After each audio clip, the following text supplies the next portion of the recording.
Sometimes when using a typewriter, I'm making it a little bit more difficult on myself. And I think this difficulty is very important for work, for rewarding productive work. Cal Newport has a new book, Slow Productivity, and it's kind of about moving against the grain of everything being most as efficient as possible. For instance, an author giving up writing so that they can chat with Chat GPT and that will write their stuff for them.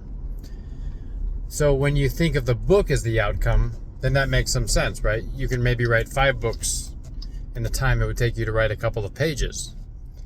However, when you think at a human level, like what's most you, what's most real, why you started writing in the first place, then that begins to make less and less sense. And it begins to make more sense to slowly and deliberately move through the words to translate your inner reality into outer reality.